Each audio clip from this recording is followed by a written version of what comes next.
Ouais. Alors hier, c'était l'interview de Jérôme.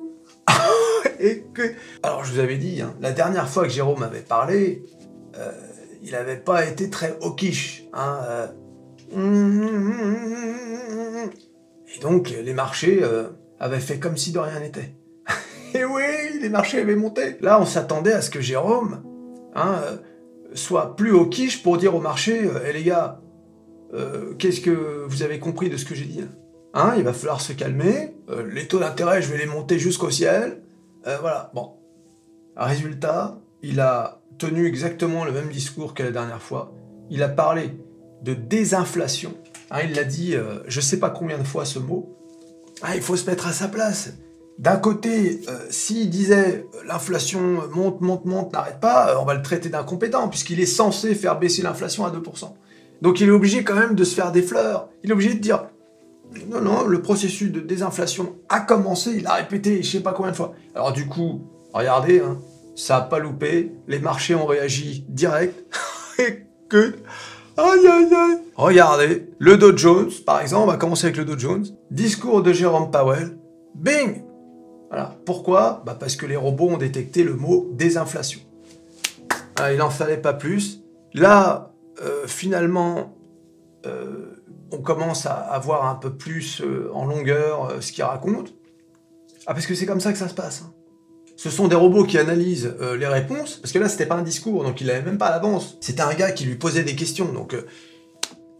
Et puis, au bout d'un moment, bon, bah là, ce sont les humains qui se disent « Alors, attends, qu'est-ce qu'il dit là ?» Parce que, ouais, il dit quand même que si l'inflation, finalement, ne se tarit pas, il va vraiment charger au niveau des taux, hein, ça rebaisse. Oh, puis finalement, non, mais dans le fond, ouais, son discours, il était pas trop hawkish. Allez hop, et on remonte. Et oui. T'as vu un peu l'influence de ce gars-là sur les marchés? C'est hallucinant. Ça en est presque ridicule. Ridicule que le marché réagisse autant aux paroles d'un mec qui dit finalement ni plus ni moins que ce qu'il a dit la semaine d'avant. C'est vraiment ce qui s'est passé, c'est n'importe quoi. Alors vous allez voir, hein, comme d'habitude, c'est pareil partout, comme... Ce sont des robots, hein. Tout ce que je vous montre, c'est la preuve que le trading d'aujourd'hui, ce sont des robots. Regarde, t'as vu? T'as même pas remarqué que j'avais changé de graphique, là. Là, c'est la star des stars, le S&P 500. Ouais, t'as vu? C'est exactement la même chose. D'accord? Regarde. Voilà. La même montée, la même descente. Des robots. Des robots. Ce sont pas des humains qui font ça. C'est impossible. D'accord? Et là, t'as remarqué que j'avais changé de graphique? Non, même pas. C'est le Nasdaq. C'est la drama queen. Tu as vu? Regarde. Bing. Même schéma, même dessin. Tu les mets, tu prends des calques, tu les mets les uns au-dessus des autres, c'est quasiment... Il y a quelques variations quand même, il faut faire un peu semblant. Voilà. Et oui. Alors, en fait, je vais te dire, j'ai même écouté les journalistes de la CNBC juste derrière. Ils en revenaient pas, quoi. Ils en revenaient pas que Jérôme n'arrivait pas à s'attaquer au marché. Et oui, sûrement qu'il doit avoir des billes aussi. Hein. D'ailleurs, on lui a posé la question, là, comment ça se passe est-ce que, voilà, il peut y avoir des fuites, des conflits d'intérêts, des délits d'initiés Et non, non, non, les gens sont sérieux. Qu'il a répondu comme ça. Les gens sont sérieux. On l'a cru sur parole. Du coup, eh oui, on croit les gens, on a confiance. Tu te rends compte quand même. Le journaliste, il allait loin. Il n'y a pas un mec de la Fed qui, par exemple, appelle sa femme pour lui dire « Dis donc, chérie, t'as vu, sache qu'on va monter les taux d'intérêt. » tu sais. Non, non, non, il a répondu. Et il a dit « Non, non, non, les gens sont responsables. » Et oui, bah oui, parce que regarde, imagine, t'es un membre de la Fed. T'es pas assez con pour faire un trade alors que tu as une information. Donc, t'appelles ta femme. Elle non plus, elle est pas assez con pour faire un trade parce que c'est trop proche. La femme appelle le neveu, qui lui appelle le cousin. Voilà. Résultat, c'est le cousin qui fait le trade, c'est assez éloigné pour que, bon, finalement, on fasse pas le rapprochement. C'est comme ça. Ou alors, là, un ami va savoir. Eh oui, tu t'imagines d'avoir ces infos à l'avance? Ah oui, on va pas imaginer que ça n'existe pas. Hein. C'est possible, hein, remarque. Les gens sont pas nécessairement, tu sais, cupides à ce point-là. Hein. Tout est petit. Donc, hier, Jérôme a parlé de désinflation, mais attention, hein, il l'a dit, si l'inflation venait à monter ou à ne pas baisser comme on le veut, eh bien, nous prendrons des mesures, hein, nous mettrons en œuvre tout ce qui peut être mis en œuvre dans le cadre d'une mise en œuvre afin d'œuvrer à la mise en œuvre de hausses de taux, des hausses-baisses de taux, j'ai pas compris, des hausses-baisses, des baisses-hausses si vous préférez. Ça veut dire vous allez monter ou descendre les taux? On va les monter, descendre. On va les monter, descendre. C'est pour pas donner un message au marché. Quand? Toujours et jamais. Tout jamais. Tout mais. Aïe aïe aïe. Aïe. Donc du coup, on peut quand même noter que, au final, cette histoire de Jérôme a donné un coup de boost au marché. Parce que si vous regardez, avant le discours, on était à peu près sur le Nasdaq, par exemple, à 11 938, 940. Et après le discours, on a quand même clôturé à 12 100. On est revenu au-dessus des 12 000. Et oui! Aïe. Donc finalement, le marché considère que la Fed est dovish. Voilà, ça veut dire, c'est le contraire d'hawkish, dovish.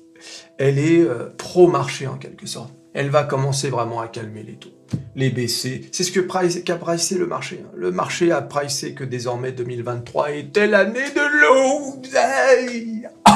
Le train de l'oseille est en marche en 2023. Il faut que je vous le dise comment. Et combien de fois surtout? C'est quand même incroyable que vous ne compreniez rien à rien.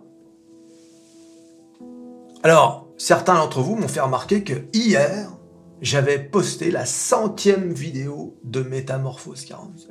Aïe, aïe, aïe. La 100e. Voilà, et là, on arrive aux 4000 abonnés.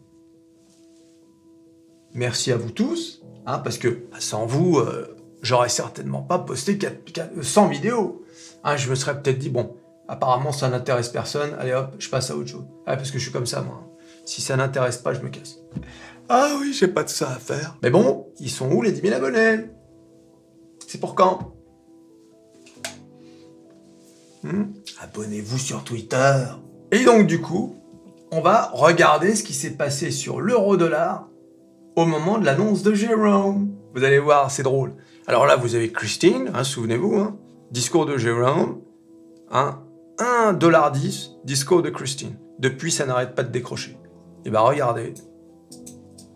Ça, c'est hier soir. Regardez, hein, voilà. Vous avez vu, bing, le marché a explosé juste à entendre désinflation. Regardez. Regardez comment les robots ont fait monter l'euro. D'accord? Ensuite, comme je vous ai dit, hein, comme je vous ai montré sur les indices, hein, c'est exactement la même chose. Hein. Euro-dollar, marché américain, même combat. Hein. Bing, on est redescendu tout aussi sec. Et là, petit à petit, vous avez vu, hein, depuis, là, il y a une grosse bougie verte à 8h du matin, ce matin. Voilà, on est remonté à peu près au même niveau. Voilà. Donc là, pour le coup, l'euro-dollar a pris plus de temps à remonter par rapport aux indices. Mais bon, c'est pas tradé de la même façon, dans la mesure où les horaires sont pas les mêmes. D'accord? Là, il fallait finir à 22h, heure française, hier soir, pour les indices. Alors que le Forex, ils ont toute la nuit pour rattraper un mouvement. Et vous voyez, hein, c'est ce matin à 8h, mais toute la nuit, c'est monté un peu. Donc voilà. Et oui, vous avez vu un peu comment tout ça est... C'est vraiment... C'est fou quand même. C'est un peu du flanc quelque part. Donc il faut le savoir, c'est dangereux hein, ce genre de moment. D'ailleurs, il faut éviter de trader, sauf pour faire des coups. Moi, j'aime bien faire des coups du style pari, tu sais. C'est-à-dire, tu places un trade juste avant un discours, et tu vois si ça va dans le bon sens ou pas. Ah, tu peux perdre de l'oseille. Moi, j'ai perdu beaucoup d'oseille avec ce genre de choses. Mais bon, c'est dangereux, très dangereux. Il faut éviter de trader quand Jérôme parle. Et oui, Jérôme! C'est dangereux, Jérôme! L'euro-dollar est toujours maintenant à 1,0740. Christine nous a fait perdre 2 centimes, 2,5 centimes. Et ça, je sais pas, là pour l'instant ça reprend pas le chemin. Il y a quelqu'un sur Twitter qui m'a demandé est-ce que ça va revenir à 1,10? Oui, mais bon, j'ai pas de boule de cristal, moi, comment ça se passe? Ah, je ne sais pas. Je ne sais pas. Ça, ce genre de questions, tu penses bien que si je pouvais répondre à ce genre de... Pourquoi la dernière fois, j'ai deviné que ça allait monter à 1,10? Parce qu'il y avait un mouvement, il y avait un momentum. Il se passait quelque chose. Donc, il y a des éléments qui me permettent de dire, oui, ça va toucher tel endroit ou tel endroit. C'est un peu comme quand je vous disais que le CAC 40 allait toucher le all-time high. D'accord? Mais il faut qu'il y ait des éléments qui me montrent ça. D'accord? Donc ça ne veut pas dire que je peux dire maintenant, à tous les coups, ce que va faire l'euro-dollar. Sinon, je serais multimilliardaire, les gars. Eh oui! C'est impossible. Il faut des éléments. C'est pour ça que le trading aussi, c'est une question d'opportunité. Mais les opportunités, elles ne se présentent pas toujours. D'accord? Donc là, en plus, depuis hier, depuis le trade d'hier, j'ai pas regardé ce que faisait l'euro-dollar, pour être honnête avec toi. Donc, Et d'ailleurs, bon, rapidement, sur le Bitcoin, regardez, hein, même mouvement que l'euro-dollar. D'accord? Exactement la même chose. Voilà, à ceci près que le Bitcoin, il s'est repris plus rapidement. Il a fait un peu le schéma des indices. D'accord, le Bitcoin. Regardez. Je dis, pour ceux qui me disent, le Bitcoin est déconnecté, c'est un truc indépendant, nous ne dépendons pas des banques centrales. Ça, c'est le discours qu'aiment bien se raconter les aficionados des cryptos. Non, c'est faux. Les gars, je suis désolé de vous le dire, de casser votre rêve, mais le Bitcoin, c'est quasiment institutionnel maintenant. D'ailleurs, si le Bitcoin est remonté des 15 000, c'est grâce aux institutionnels qui ont injecté des millions de dollars. Eh oui, les amis. Écoute. Aïe, aïe, aïe. Donc voilà, donc là, même mouvement que les indices. Regarde-moi ça. Pareil. T'as vu? Hein, je pourrais presque faire une deuxième tête à Christine. Je vais faire la tête de Jérôme sur le Bitcoin. Le CAC 40. Bon, bah, le CAC 40, hein, regardez, c'est... Voilà. Vous avez vu, hein, c'est toujours la même zone de résistance dont je vous parle tout le temps. Voilà.